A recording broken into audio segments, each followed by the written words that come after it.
everybody who's attending. Thank you. Just to let you know that we are recording this session. If you have any issues with that, please reach out to VALA at vala.org.au. Otherwise, we'll make this recording available at a future date. So welcome to the VALA Award presentation for 2022. Our presenters today are myself. I'm the VALA Vice President, Michelle McLean, and we have presenting from the State Library of Queensland, Adam Jefford and Daniel Flood, who are the award winners for the 2022 VALA Award. Before we begin, we acknowledgement of country. So we acknowledge the traditional custodians of country throughout Australia and their connections to land, sea and community. We pay respect to their elders past and present and extend that respect to all Aboriginal and Torres Strait Islander peoples today. Just a reminder of the VALA Code of Conduct. We are welcoming and kind, forgiving. We take responsibility for upholding the VALA Code of Conduct in all our meeting spaces, and you can link to our Code of Conduct on our website there. So for today's event, we're going to have a brief award ceremony, and then we'll have a presentation from Adam and Daniel on the Siganto digital learning program. We do love to take questions, so please submit your questions using the chat function. And if there's time permitting, there will be a general Q&A at the end of the session. Okay, so before we start, let me give you a bit of a background on what's happened here. So the VALA Award is a biennial award presented by VALA on the basis of a innovative use of information and or communication technologies to improve service to customers. This could be either through the provision of new or upgraded services or facilities, or through improvements to operational systems.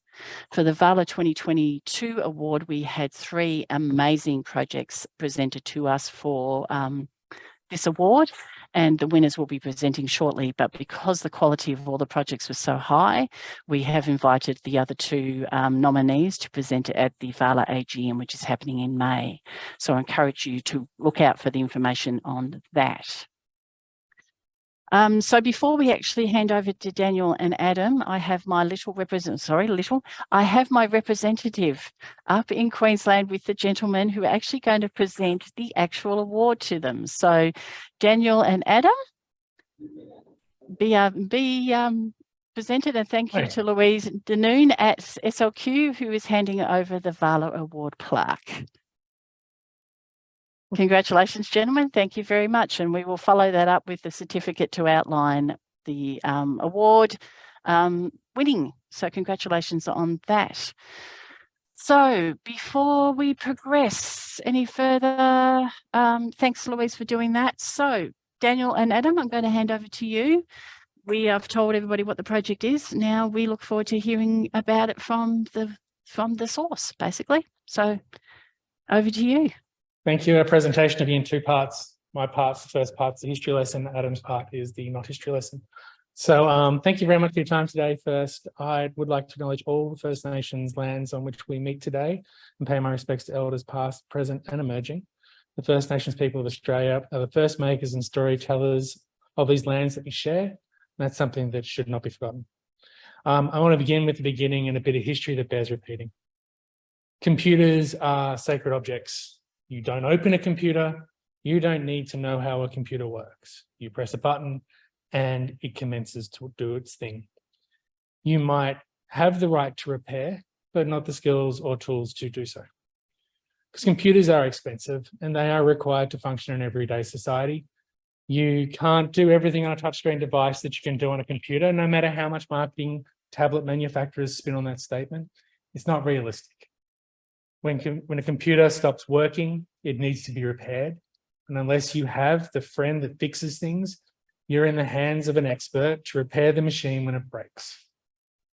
It might be a loose cable or a dead stick of memory, but you can't know that. And it's going to be expensive, needlessly so. You might try and do it yourself, but where do you start? It's easier than it used to be to find out how to do things, what with everyone putting everything up at on YouTube all at once, but there is so much of it. So where do you start? Because computer repair is part science, part art, and part made incredibly difficult by those that distribute machines because they don't want you to repair it. Weird screws, obscure documentation, proprietary hardware. The company that sold you the computer would rather you buy a new one or take it to an authorized reseller or repair a firm. That's capitalism.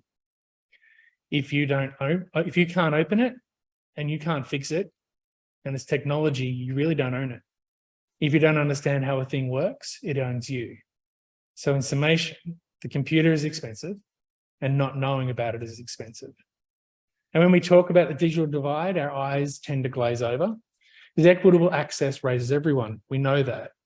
They've sought to prove that in the favelas of Brazil and in shipping containers outside Kingston, Jamaica. And 10 years ago, the well-intentioned, including myself, celebrated that the divide was narrowing. But with that narrowing, the pit deepened, and there is still plenty of room for everyone there. If you're a parent with 3 kids sharing one computer to get schoolwork done, you're going to have to rationalize access. Inequitable access results in people being left behind at an early age. You would want every one of your children to have a computer of their own, but if a computer is expensive, then 3 computers is several times more expensive. It's unattainable. It's unrealistic. It's all the unwords. We can fit them in the divide. If you're a recently arrived young person fresh out of a refugee camp in Thailand and you have never used a computer before and find yourself thrust into a technologically enabled learning environment, or heaven forbid, a learning from home situation due to pandemic conditions, you might not have a computer, and if you do, you probably don't know how to use it effectively. So we can fit you in the divide too. Let's put a pin in those ideas for a moment though, and let's talk about e-waste. With 3-year replacement cycles, any given large local government disposes of hundreds of computers on a 3-year cycle to be replaced with computers that are almost as good to then be replaced on a 3-year cycle, and so on and so forth. That remaining hardware is perfectly serviceable, but doesn't come with operating system licenses to make the computer compute. And then you have to get the software you need to make the computer do computer things. There are free and open source alternatives that are favorably comparable to commercial options, but their existence is deep nerd knowledge. But if you think about it, 15 years ago, various European governments were talking about replacing all of their software with free and open source solutions. They were trying to move away from Microsoft products so that they could own the software that they were working with, and could not be revocably, licenses that could not be revoked. That software underpins the internet. It is lightweight, secure, and updated regularly to run exceptionally on older, remaindered computers, able to do everything that commercial applications can, but they're not Windows, they're not Microsoft Office, and they're not Photoshop, those digital nouns that have become verbs in our dictionaries. They're not what the public has been told to consume, and they create a false fear of missing out. This started a thinking around how could you take those understandings and these tools, remaindered hardware, free and open source software, having access to the knowledge and skills to translate that into training, led to the Siganto Digital Literacy Program, formerly known as the Creative Community Computing Project, formerly known as the Digital Graffiti Unplugged Project.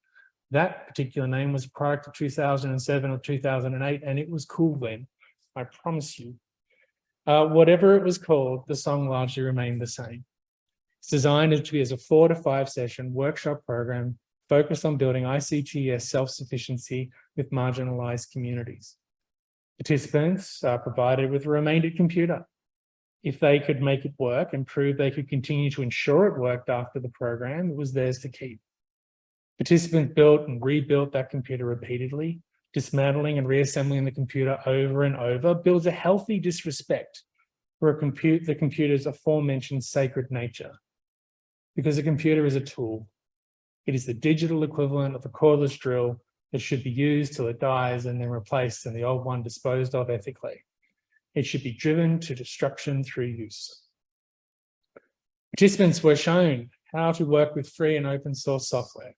The operating system of choice being Ubuntu Linux, because it was easy to use and the participants would install that software and reinstall it repeatedly. They will work with an assortment of tasks with that software that reflects their day-to-day lives. And as a part of that program, that learning was oftentimes customized to meet the need of a specific community that was being engaged with. If something broke during the ordinary participation of the program, it was celebrated and historically rewarded with a Freddo frog. Creative community computing sought to normalize failure, demystify and encourage physical curiosity with technology. If a computer is demystified, what other technology could be caught up in that disrespect? How does that translate to daily life? How does learning change the way participants engage in their personal digital lives? The program was established to be the beginning of a discourse and not the end of a conversation. After delivering the program for 5 years, it was identified that we were the bottleneck in the delivery of the program. We could access an effectively endless pool of hardware, but not the skilled facilitators or capacity to service a community further than we could drive in a day. Queensland being a big place, that was a small geographic catchment. To address the identified need, we created a Train the Trainer resource released as a self-contained wiki platform under a Creative Commons license. It came with all the instructions and even marketing materials. It was essentially a shake and bake solution, just add hardware. We did this because, at the time, no one else had. If someone had already done it, we would have delivered their program, and there lies the problem. So much of the work in the digital inclusion space is created in silos, not documented or released. Countless times as a sector, we reinvented the wheel because we've been unaware that someone had already built it. The approach with this program was not reinventing wheels, but documenting and releasing the information so others didn't need to build it. This program could be delivered without our direct intervention. It is publicly funded program development released into the world to build on, to be publicly owned. Dealing with the digital divide is sharing solutions and enabling anyone, anywhere, to deliver programming that addresses those issues. It's yielding to the hands-on imperative. Over the past 5 years, we have worked with the Siganto Foundation to deliver this program to recently arrived migrant communities, and creative community computing became the Siganto Digital Literacy Program. Over this time, members of that community started as participants and transitioned into facilitators. Translations of material into often used language was undertaken, only to rediscover there is no word for computer memory in a broad number of languages. Queensland University of Technology, through their digital media research, undertook an evaluation, and Adam will speak to those findings shortly. These programs have been delivered in schools with no computer access, no internet access, in youth detention centres and in foster care settings. It has been delivered through translators in languages that do not have words or concepts for hard drive or RAM. They have graduated participants to facilitators and provided hundreds of computers to marginalised communities. These programs are made possible with collaborations through organisations such as Multicultural Australia, the Queensland Program for the Assistance of Survivors of Torture and Trauma, TAFE Queensland, the list goes on. They have been driven by state library staff, principally Andre Maberly and Michelle Brown, who have led the project over the past 10 years. Without them, this project would have ceased years ago, and their time has made immense difference in so many lives. Finally, special mentions go to McBurn, who first saw this project as something the State Library should be delivering as part of the Edge back in 2011. And Mervyn Jarman, whose belief in that technology makes change underpinned the inception of the original program 15 years ago. What the future of this program is, we're still to determine. But while there is the divide, there is a need to address the core and incorrect assumptions. Computers are not sacred objects. You can open a computer. You can know how a computer works. You can understand what happens when you press the button. That is the end of my section. I'm going to hand over to my colleague, Adam, who will now go through the presentation findings.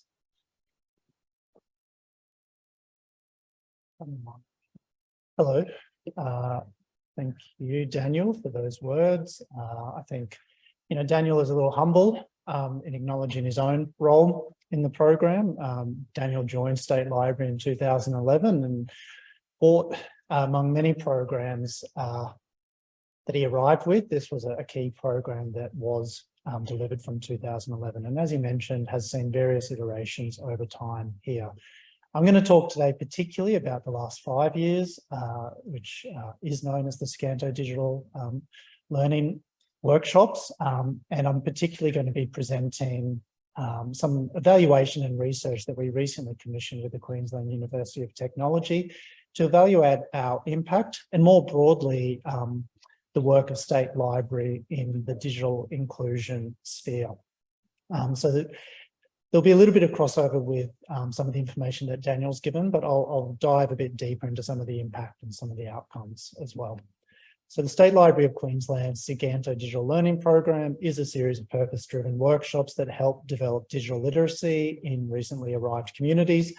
The unique workshops help to address the digital divide that can occur and present barriers for migrants and refugees, forming broader connections within their community. Running from 2017 to 2022, the workshops provided practical hands-on digital skills training and computer hardware to 265 individuals, all of whom were newly arrived migrants and live in, or newly arrived migrants in refugee communities. And the age range of the participants was from 13 to 65, and they came from more than 30 different countries of origin. In 2021, we engaged researchers from the Digital Media Research Centre at QUT to undertake an evaluation of the work that had been taking place since 2017 and to make recommendations for further digital inclusion work in the sector. What we of course knew and certainly what we found out through the evaluation and through the communication with the participants was that the workshops did demonstrate far-reaching impact for the participants. More importantly, and unexpectedly in some ways for us, that there was far-reaching impact also with the families and the communities that the participants were coming from. The workshops provided more than just a computer. They fostered a community of practice, and they developed skills beyond the sessions that are used or were used to help family and friends. They gave the people, young people in particular, increased confidence and ultimately improved the digital inclusion of the participants and others in the wider community. The program itself, as Daniel mentioned, worked with decommissioned corporate hardware and used open source software, and these repurposed computers did prove to be one of the biggest drivers for attendance to the program. And it also, at the time, provided quite an innovative and successful way to recycle State Library hardware, which, as Daniel mentioned, had a 3-year depreciation cycle. It was, we know that over the life of the project, that the resources were accessed more than 6,000 times through the State Library Wiki in particular, and they've recently been published in multiple languages. The program itself also provided pathways to upskilling and employment for several of the community participants. Their involvement in the program delivery built a deeper connection to the communities engaged with and improved the offer through their personal and cultural insights.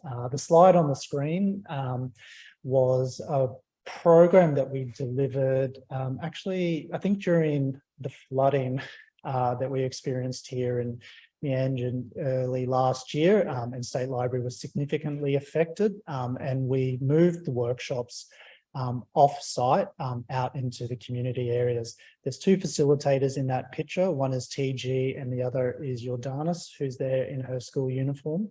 TG, who was a refugee from Uganda, he arrived in Australia in 2018. Taking part in the settlement programs offered by Multicultural Australia, he expressed the wish to find work, and Multicultural Australia suggested that he enroll and participate in the Siganto program as he was a trained IT engineer in Africa. A very dedicated participant, TG would use his skills and knowledge to help other workshop participants. And thankfully, and very quickly, TG agreed to join the program as a facilitator. TG particularly supported and advocated for the Siganto program and its participants, especially those from African backgrounds who looked to him as a role model. TG spoke English and Swahili, an African language spoken in Central and Eastern Africa, and he supported participants by interpreting the digital lessons early on, and more importantly, the concepts to participants who had limited English skills, only having recently arrived. It became a priority of the program in its later years to identify other potential participants who could become trainers. And in 2021, 18-year-old Jordanis, originally from Eritrea, also joined the facilitator team as a paid trainer. So these are just a very short list of some of the recommendations, and the full report undertaken by QUT can be found on our website, and if you just search for the Siganto Digital Learning Program, you will find your way there.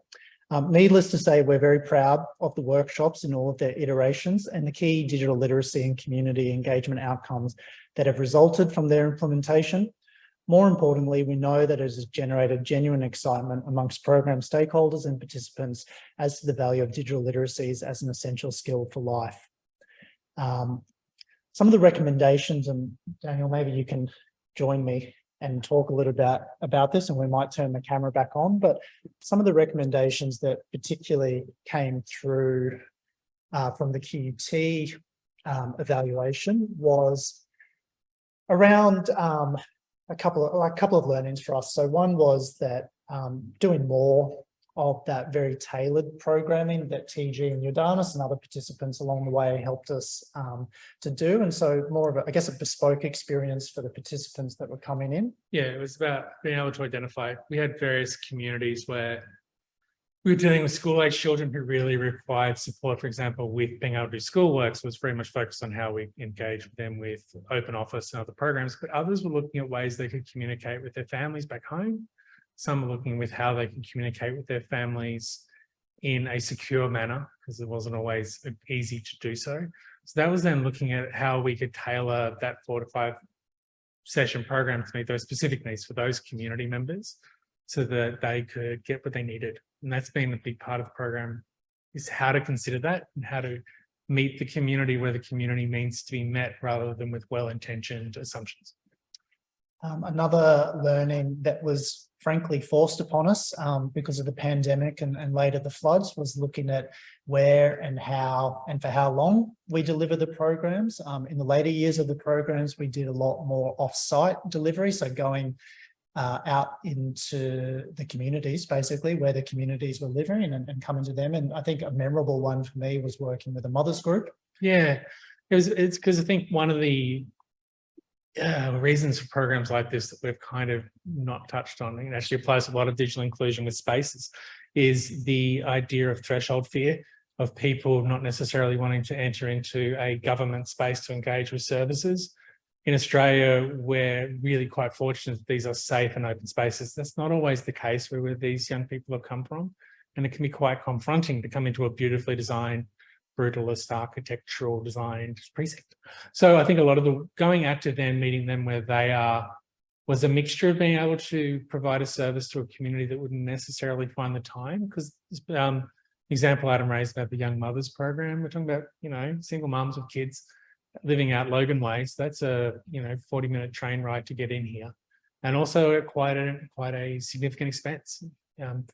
So going out to them, delivering the program with them, allowed us to engage them where they were, but also then provide that initial contact with State Library that will, hopefully begins a long-term relationship with them and a positive experience with our service from the jump. Turning a little bit to the hardware and the software mix. And I think this may be worth some conversation together in this forum as well, was, where I guess our philosophical and very practical and pragmatic approaches to using open source software, how that met the need, particularly of young people. They were very clear in some regards in their feedback that they were really looking to have, Microsoft products, Adobe products, so that they could, do their homework and do other things. And I think that it was really valuable feedback for us, but it also is quite challenging as we think about the balance of open source and accessible versus. And also, yeah, it is, and it's also expense. Microsoft don't give away licenses for projects like this, and neither. So how do we facilitate access to Microsoft product in a way that doesn't create a cost from the outset to the participant. Like in an ideal world, we would fit out every computer with the version of Windows that is appropriate for the hardware, the version of Microsoft Office that's appropriate for the hardware,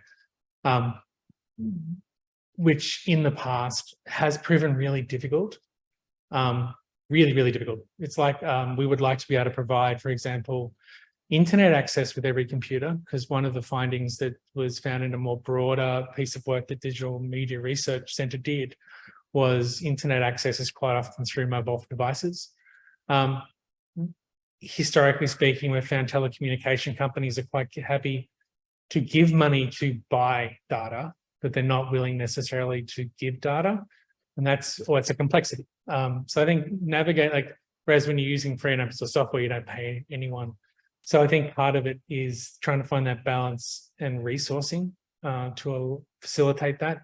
But also 3-year-old computers, you're then having to try and hunt down the previous version of Windows, which is nightmarish.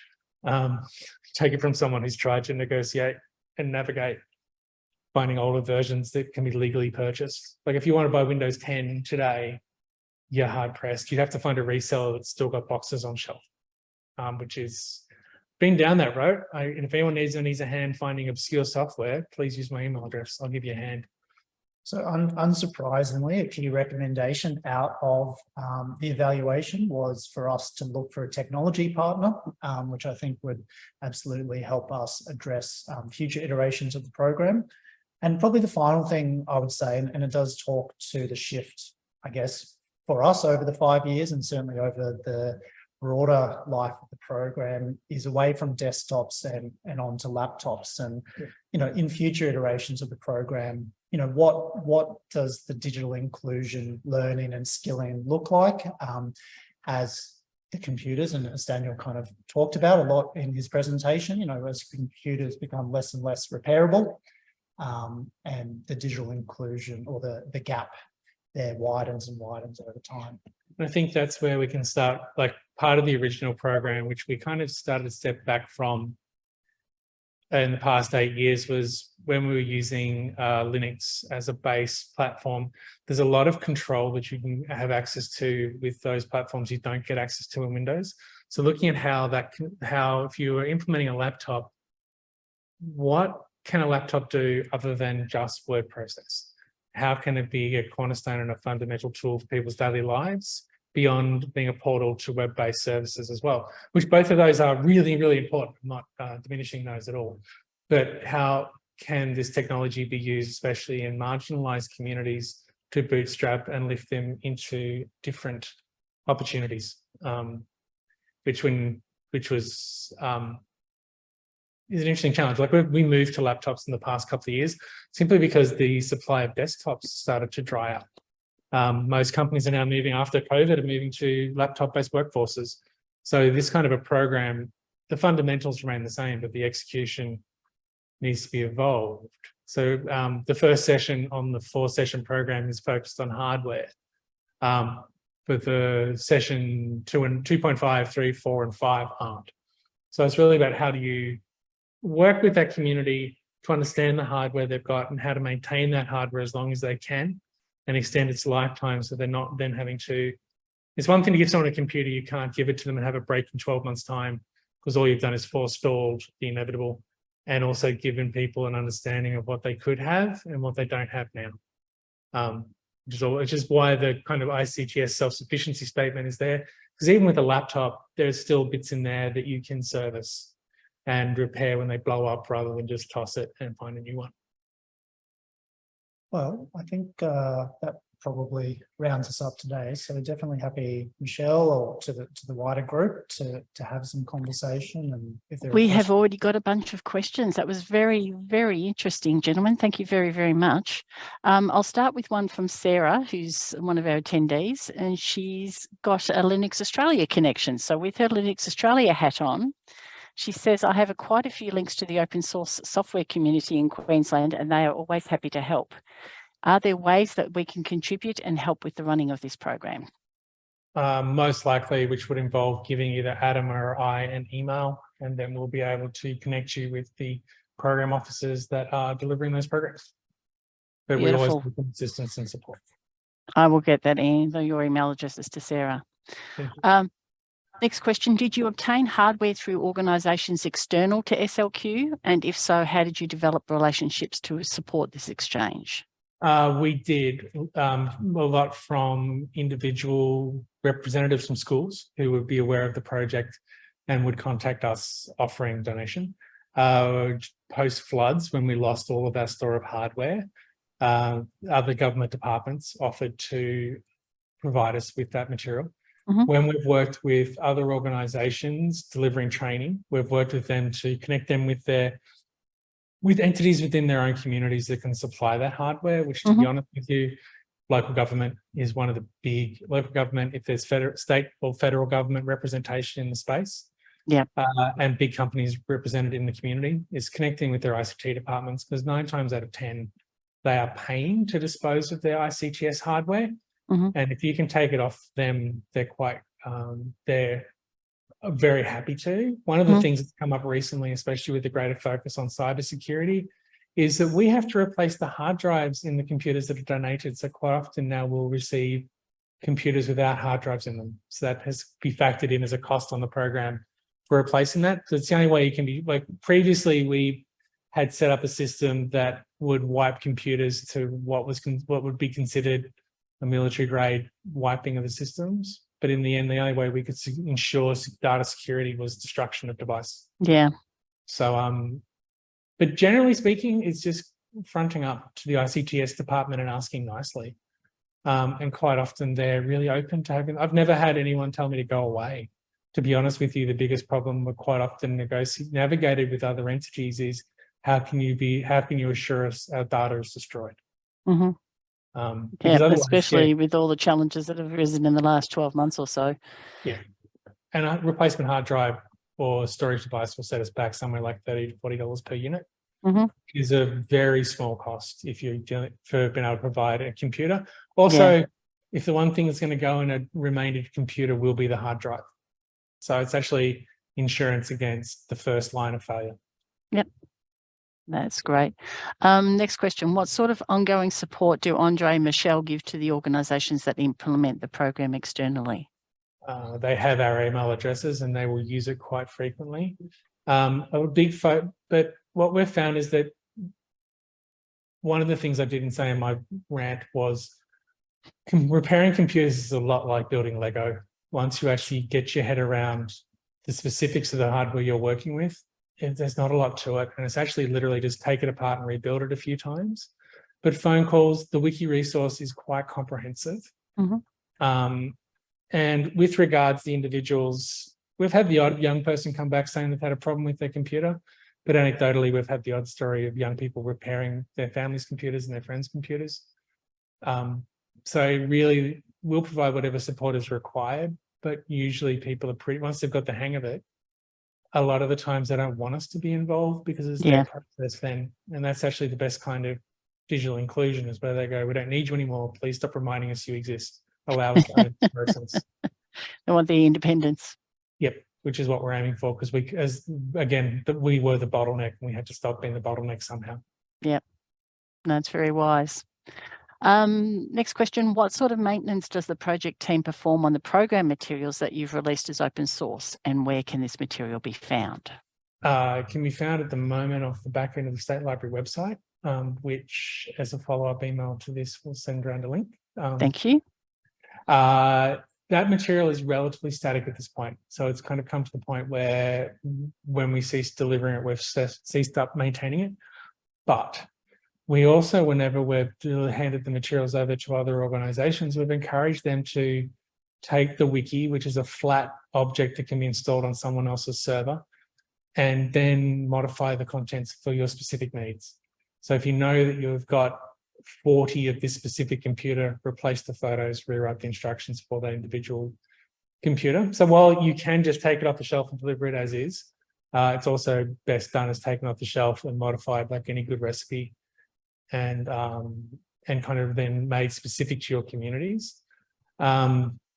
the kind of software stuff and the online security stuff is still pretty accurate. It still applies to all kind of evidence, all kind of environments.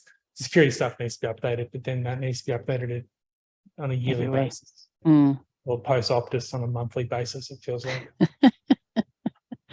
We won't talk about latitude.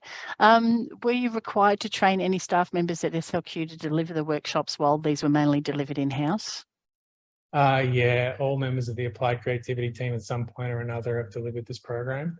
And quite often that has been individuals who are terrified of doing it. Usually we've encouraged people to come for a couple of sessions and shadow, and then a couple of sessions assisting, and then after that they are more than ready to deliver it. Because in the end, we also encourage facilitators to admit when they've failed and admit when the technology doesn't work as expected. And it's surprising how much latitude that will purchase with a workshop group. And you say, just hang on a second, that doesn't behave like it should. Let's us all sit down and figure it out by opening up Google. Yep. How did the relationship with Siganto work?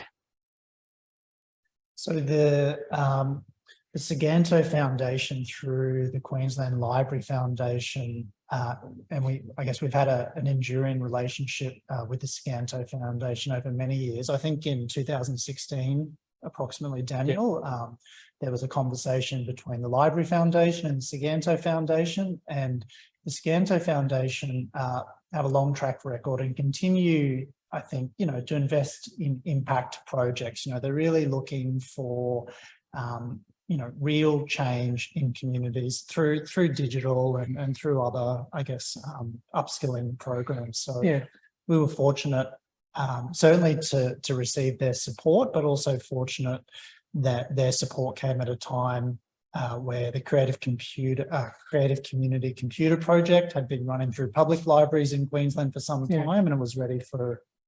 And the Sigantos were lovely. Like, sorry if it seemed like I was smirking before. It wasn't. It was actually just smiling fondly about the fact that they genuinely wanted to see impact, especially in recently arrived communities in Queensland. They saw this project as an opportunity to have a level of impact on those communities, and worked with us to build a 5-year plan around how that could be implemented, which involved the kind of translation elements of the program, which was a complex endeavour that bears another conversation entirely about translating technology into foreign language, especially when you don't have the language backgrounds ourselves. But no, super keen, super helpful, super delightful to work with, always understanding that this was the 5 years of the Siganto money did coincide with 2 years worth of pandemic and 1 year worth of serious flood impact. So their understanding allowed us to be able to deliver still to the expectations that they were after, but it was a supportive environment that didn't make us feel like we were chasing our tails. Just related to something you said there, which languages did you work with and how did you work with them? Was there sort of like a level of English expertise where you had to have translators? How did that work? We engaged with first community members who had come through the project to develop translations based upon their understanding of the work, which was then submitted through to SBS translation services to vet. I'm sorry, the exact languages have slipped my mind at this moment. I will add that to the email that we'll send out. Thank you. A lot of the feedback we got from SBS was that a lot of the terms there are a couple of languages we couldn't translate into because they said we're still going to have to use English. Just aren't the words for it. And one of the initial programs we delivered were with young women from the Karen community, which is the Burmese in exile. And that literally turned, like, my background is in theatre performance, and that turned into a theatre show. A lot of gesticulation, a lot of description around what it meant. So we would say, this is computer memory, and then the translator go, what does that mean? Wow. And that was a repeated theme that we and that was a big learning for us, is that we can never assume that we are addressing the need until we have evidence that we're addressing the need. And also the cultural specificity of delivering a project. Young women from Karen nod and smile when you ask them, do they understand, regardless of whether they understand it or not, because it's impolite to disagree. So there is also a level of cultural awareness and cultural understanding. For example, if you're going to run this project during Ramadan in the afternoon, you need to have food available when the sun goes down so that the young people involved can break fast. Which the first time we ran it, we had a lot of hungry young people and we felt like very stupid human beings. But that was in a learning we could take into everything else. But we just bled into other programs we've delivered with young people from, Muslim background as to how do we cater to that need. Is our facilitators suitable to the communities and cultures we're engaging with? So that's questions that we're constantly asking and constantly having to address with this program and largely any other program. Yeah, that's great. Thank you. Externally, how were trainers prepared to roll out training? You talk about the logistics of Queensland being such a big state. So were you able to go and train them in person, or were there other means of rolling out that training? We did a lot of regional training. So we would go out to regional centres through the Queensland Library Network, set up there for a couple of days, and then librarians were coming from the regions. We also provided the wiki and a lot of phone and online support if it was going out further than that as well. And then we also relied on infection. So if a librarian from far north Queensland was able to come to the training in Townsville, they would then go out and support other librarians outside of that region if needed to deliver the program. We found that initial train the trainer was really useful because it helped to break the trainer's fear of opening a computer and breaking a computer, because the problem with this program, I had lost count of how many times a participant has shorted out a motherboard by plugging it in the wrong way inadvertently, and then having to give them a Freddo frog and then say thank you very much. Which is why also when we did this program, we had to build in a certain level of redundancy in the hardware just so we could play stuff out. I think we would lose about 15 to 20%, but that meant that was 15 to 20%. Whatever part failed in that 15 to 20% could then be deployed elsewhere as other computers fail. Yeah, you end up with a lot of spare parts, but at least you'll get a new computer out of them. Yeah, exactly. And also to a certain extent, not to a certain extent, if a community member came back and said, by the way, my hard drive died, it allowed us to reach into a box and provide another hard drive. Yep, that's great. Still got more. Yeah. Has the program been accessed by other than migrant populations? So, I can imagine a program like this would be appreciated by a wide spectrum of the organisation that has, impacted by the digital divide. Yeah, we've historically done work with Logan Youth and Family Services, with General Justice, the detention centres up in Waco, with youth detentions, through TAFE. Pretty much prior to Siganto, anyone and everyone that expressed interest, we would deliver to. Fantastic. Especially the training with librarians across Queensland, and that was delivered in their community to their community. Yep. That's wonderful. Thank you. Have you been approached about the potential to roll this program out to other states? Not specifically, but anyone's welcome to take the files and use their phone number and use us, because I'm very serious about how, like when this program was initially designed, I could not find anyone who had documented a computer recycling program. There was one in Birmingham, England, where I could find photographs, but there was no documented evidence. And then I ran into the gentleman, Mervyn, who I mentioned earlier, was mates with the guy who ran the program in Birmingham. And then he said he didn't have time to document it. It was too hard. So that's why when we got to the point of receiving OPA funding, which is part of Queensland Libraries funding arrangements for regional libraries, that allowed us to actually properly document it. Because again, that was 6 years after that, and we still couldn't find cohesive documentation and explanation that was suitable for a training environment. It doesn't surprise me. I'm married to a programmer and his pet hate is documentation. So yeah, it's been the pet hate here, because the number of times that we may have solved a problem to discover someone else had already done so, they just forgotten. Oh no. Yes, that would be extremely frustrating. Well, it is. It's just that's part of the course, and it's gotten so much better. 15 years ago, if you wanted to develop a program like this, you were essentially looking at generally curriculums from school holiday camps from the United States. And even then, you were mostly looking at advertising material that you were reverse engineering. Yeah. Has SLQ noticed any changes to use of its services following the implementation of this program? Yep. We saw a lot of the returning community would use other services, State Library Queensland, the Edge services. Mhm. We also developed some transitioning program that took those participants who'd done the computer recycling program to use of various making resources and digital media resources. We had access to recording studios. We'd get a run up and then COVID happened, and then that made it difficult to have people in the building. Yeah. But we have seen return visitation of individual community members who now know that we're here and that we're welcoming.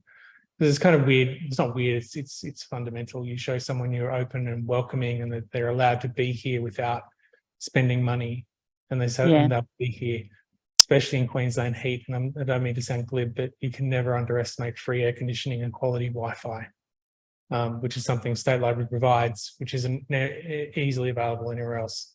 And then you factor into the front of house are delightful. If you're a young, recently arrived community member who wants assistance and you front up to the front desk at State Library, they will help you. But you need to find the, I use the word courage, and I don't mean that in a kind of facile meaning. If you can get them past the threshold, then they feel like they're in the space, which is good.